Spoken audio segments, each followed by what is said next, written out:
नमस्कार। प्रस्तुत है आज का चिंतन। वातावरण और वंशानुक्रम इन दो का ही व्यक्तित्व विकास पर प्रभाव पड़ता है।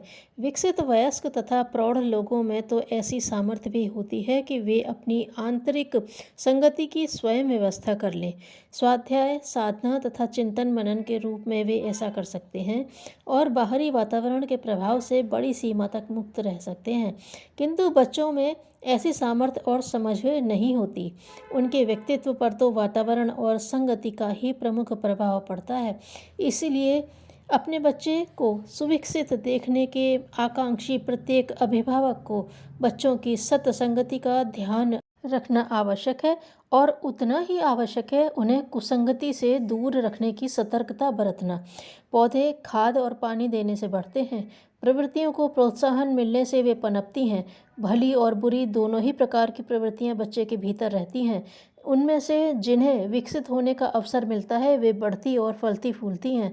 जिन्हें ऐसा अवसर नहीं मिलता वे मुरझाई रहती हैं और धीरे धीरे मृत प्राय अवस्था में पहुंचती हैं। इसलिए यह आवश्यक है कि जिन प्रवृत्तियों को हम उपयोगी और ज़रूरी समझते हैं उनके प्रोत्साहन की व्यवस्था करें। अच्छी संगति का प्रभाव सर्वविदित है। चंदन के समीपवर्ती अन्य पौधे भी सुरभि संपन्न हो जाते हैं। पुष्प जिस मिट्टी पर झड़कर गिरते हैं वह मिट्टी भी महकने लगती है। सुसंगति को पारस की उपमा दी गई है।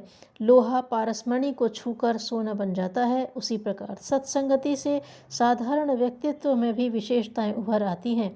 आज की एक अत्यंत विषम समस्या यह है कि हम बुरे लोगों के द्वारा निरंतर फेंके जाने वाले प्रभाव से अपने बच्चों की रक्षा कैसे करें। वयस्क व्यक्ति तो समझदार भी होते हैं, अपना भला बुरा भी सोच सकते हैं, पर बच्चों में यह बुद्धि भी ठीक तरह विकसित नहीं हो पाती। उनके लिए कुसंग विष की तरह घातक सिद्ध होता है। सभ्य घरानों के अनेक बच्चे कुसंग से बिगड़ते हैं और वे ऐसे बिगड़ते हैं कि अपना और अपने परिवार का सर्वनाश ही कर बैठते हैं। घर से पैसे चुराकर मटरगश्ती के लिए दोस्तों के साथ भाग खड़े होने की अगणित घटनाएं आए दिन सुनने में आती रहती हैं।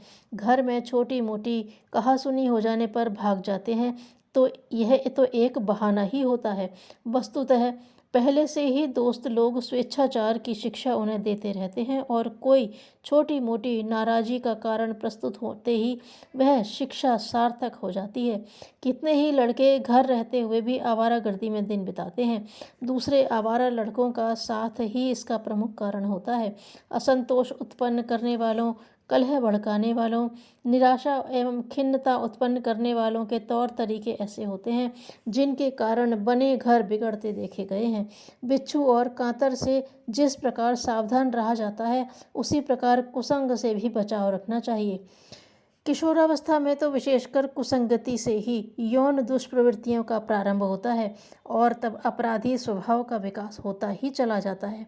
जुआ खेलना, गाली देना, आलस में पड़े रहना, सिनेमा, इंटरनेट पर अश्लील बातों आदि में वक्त बर्बाद करना, बढ़ चढ़कर शेखी मारना, फैशन बनाना आदि कितनी ही बातें ऐसी हैं जो यार दोस्तों के द्वारा ही उपहार में मिलती हैं। जिनके साथ दोस्ती होती है उनकी आदतों के साथ भी दोस्ती बढ़ने लगती है। उनकी इच्छा, अनुरोध एवं प्रवृत्ति के साथ साथ चलने में दोस्ती पक्की होती दिखती है। इसलिए संपर्क में आने वाले उनके गुण दोषों को भी सीख लेते हैं। व्यभिचार आमतौर से ऐसे ही पनपता है। आरंभिक जीवन में हर कोई सदाचारी होता है। पाप से, विशेषतया व्यभिचार संबंधी पाप से हर किसी को बहुत डर लगता है, क्योंकि हमारी धार्मिक और सामाजिक मान्यताएं इसका बहुत विरोध करती हैं। आंतरिक और सामाजिक दोनों प्रकार के भय, संकोच एवं लज्जा के कारण मनोविकार रहते हुए भी इस कुमार्ग पर सहसा कदम उठ सकना कठिन होता है, पर कुसंग में वह झिझक छूट जाती है। प्रारंभ वार्ता में अश्लील बातों में रस लेने से होता है और अंत पतन के गहन गर्त में गिरने के साथ होते देखा गया है। कुसंगति में यह पतन पनपता है। भोले बच्चे अपनी और बच्चियां दुष्ट दुराचारी लोगों के संपर्क में आकर अपना भविष्य अंधकारमय बनाते हैं और छूत की बीमारी की तरह यह लत एक से दूसरे को लगती चली जाती है। इसीलिए बच्चों को कुसंग से दूर रखने की पूरी सतर्कता बरतनी चाहिए। अच्छी शिक्षण संस्था में प्रवेश उसका एक छोटा सा अंश है। अच्छा पास पड़ोस, घर व मोहल्ले का अच्छा वातावरण, अच्छी रुचियों के अभिवर्धन का हर संभव प्रयास तथा प्रेरक कथाओं, दृष्टांतों, जीवन चरित्रों एवं सत साहित्य द्वारा अच्छाई की समझ विकसित करने का प्रयास किया जाना चाहिए। बच्चा कुसंगति में फंसता दिखे तो उसे बहुत तेज डांटना फटकारना नहीं चाहिए, अपितु प्यार से समझाना चाहिए। किशोर बच्चों में तो भ्रमण, सैर सपाटे, पारिवारिक गोष्ठियों तथा पारिवारिक मनोरंजन के कार्यक्रमों द्वारा यथासंभव घर में ही व्यस्त रखने की कोशिशें सर्वोत्तम लाभदायक होती हैं। यह सदा स्मरण रखना चाहिए कि बच्चा सूनापन नहीं सह सकता, उसे व्यस्तता चाहिए। यदि यह व्यस्तता उसे अभिभावक नहीं दे सके तो वह स्वयं ही अपनी व्यस्तता के अनेक मार्ग अपने ढंग से ढूंढ लेगा। इसलिए मात्र निषेधात्मक वर्जना से बात बनेगी नहीं।